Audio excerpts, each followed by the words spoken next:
Sumit, Chandel, and I'll be talking to you guys about ad parameters in v2009. It should be a pretty short presentation. I just wanted to introduce you guys to the feature, in case you're not aware of it yet. So this is generally what I'll go through, explain what they are, why they're useful, look at an example, look at it in code. It's a pretty simple to use, and you'll see. And then go to Q&A and see if you guys have any questions about it. And of course, throughout, as I'm going through, if you guys have questions, feel free to raise your hand. All right, so ad parameters, what they are, they let you change numerical values in your ad text. Okay, so that has some advantages. One is, if you have an ad that's performing really well, and let's say you need to change some values. For example, you're selling skis for $200. Your ad has that text in there, and it's doing really well, and you need to change it. Let's say your business manager comes up to you and says, "Hey, we're doing a lot of good business. Let's raise that to $250." So you could do that in v2013, but you'd have to either create a new ad or modify the existing one. And the disadvantage to that is that you lose the history and the statistics on the ad and how it was performed. Right? So that was a kind of pain point that we addressed and why we introduced ad parameters. So with ad parameters, you can change those numeric values without having to change the rest of the ad, and you get to keep all the history and stats. And of course, the other advantage is that it lets you keep your ads fresh and targeted to your customers with very specific information about the goods that you're selling or whatever product it is that you're selling. Okay, so let's look at an example. So here's an ad. Great ski deals. Amazing deals on brand new skis. Saving skis this winter. All right, so it's not too bad. It is the right season for the ad, so that's a plus. But there is a problem with this ad. And the problem is that this ad sucks. Right? Well, why does it suck? So save on brand name skis. Well, which brands is that going to be? Right? Save how much? How much am I going to save? What's the percentage? What's the starting price? None of that information is there. So as a user, if I saw that, I'd be much less likely to click on it compared to an ad that had all the information there, so I know exactly what I'm getting once I click on it. So here's another ad, an improvement over that. So this one has the brand names listed, Rosenell Solomon, so I know that. And save 20% on retail prices. So this one's a bit better, but it still has a problem, and that is the fact that in v2013, this ad, once we need to change it, if I want to change the saving percentages or whatnot, that would be a new ad that would lose those stats. So here is an ad with ad parameters, and this is much better. So as you see, the text reads, great deals on Rosenell Solomon and more, save param 1 big time. So the param 1 thing there, that's the ad parameter.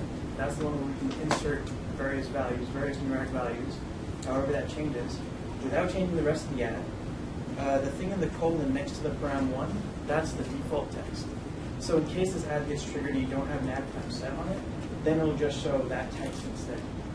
So that's where you can put default text into your, like I was saying before, ad parameter numerical values only. So default text can be any text, numerical or not. The table below that shows on which keyword we're setting the ad parameter. So that's an important point to note about how ad parameters work. They need to be set on the keyword. So they're not set on the ad, but the keyword that triggers it. So if I've set this ad parameter on the keyword ski deals, then that 20% will be placed into that ad parameter in that ad. So numerical values and currency values are supported. Percentage values actually aren't in the current release. And as I was designing this example for the San Francisco event, it seemed natural to me to put a percentage there. And I was told later that it's actually not supported. And when the PM heard that, and of course at the San Francisco event, someone asked this question about what about percentages, we considered it and said, yeah, there's no reason why we shouldn't have this. So this will probably land in 2009 sometime soon because it makes sense to have it there. Okay, great. So as I was saying, this is a much better ad with the ad parameter value there. So let's see this in code just to see how it works. So it's really, really simple to use. This is using the Java client library. Any other variants you use of the other languages we're supporting will have a very similar kind of example. So you just create the AdWords user. Here are the ad param service interface, which is the regular instrumentation you're used to. Here you just pass, I'm pointing at the screen, I realize you can't see it. So here there's the ad group ID and keyword ID, so that's for the ad group and keywords that you want to affect. Then finally here the ad parameter. So you set the ad group ID, criterion ID, the insertion text. One important point to note here is the param index is 1. So ad parameters are 1 index rather than 0 index. I'm not sure why exactly we chose that convention, but just something to note. You set the operator. Another important point here. The operator is always set as opposed to add, even if this is a new add parameter. So that's just the way add parameters work. You never use add. For a new one or an updated one, it always be set. Cool. And then here you just create the add param operation. You pass in the add param operation 1 here, and then call the mutate. Get the results back. In the add params array, and then basically just check it out and see what the result is.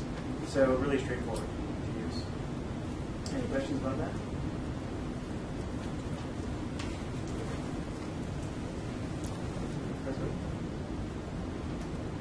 Okay, so back to our example. So again, this is much better, right? But it's still not perfect. There can be more improvements to this. So as I was saying, the add params are set at the keyword level. So if you want to use add params the most effective way possible, you should target them to very specific keywords, so that you can trigger them with the exact values that you want and be better targeted for your users. So in this case, I have another parameter that I've added in there. So you can see great deal on Rosenthal starting at param 1 and low prices, save param 2 big time. So those are the default values I put there, and in the bottom, the ad params that I set are the values that we plugged in if someone picked up this ad when searching for a steep deal for something. So that's what makes it more powerful. And then of course, if your business starts doing well with this ad, you can keep those statistics, change these values up as your business needs. Okay, so ad parameters, just some good things to know about when you're using them. A few things I already mentioned. The first is that they're set on keywords and not on ads. So again, that might be counterintuitive at first, but once you get used to it, it starts making a bit more sense. They only hold numerical values, numerical or currency values, except for the default text, the one-base index. They can be only set for the AdWords API, and that's because if you were to look at this through the front end, it wouldn't necessarily make sense how you change, add a param value like that. So through the API, it's kind of more, I mean, it's just the way it's designed. Right? If you want to set parameter values, it's something you do programmatically down here. And they're limited to 2 per ad and 2 per keyword. They'll go hand in hand.